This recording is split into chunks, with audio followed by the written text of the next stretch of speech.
ఉన్నప్పుడు ఇక్కడ ప్రజలకు చాలా కోరినారు. కాబట్టి మా ఎంపీగా ఉన్నారు, తెలంగాణ కోసం పోరాడండి, పార్లమెంట్ లో తెలంగాణ తెచ్చివేయమన్నారు.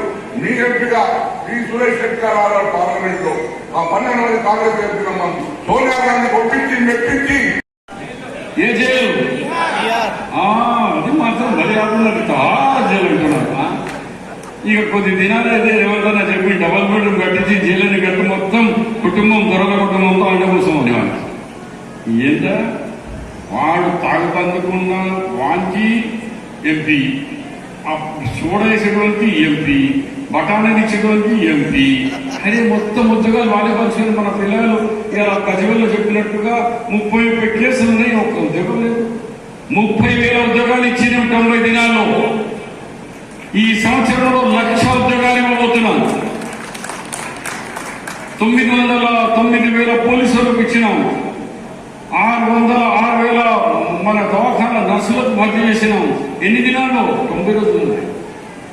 6,000 టీచర్లకు భర్తీ చేసినాం. 2,000 పీఈటీ స్కూల్లో పిల్లలకు ఆడిపించేటి వాళ్ళకు భర్తీ చేసినాం.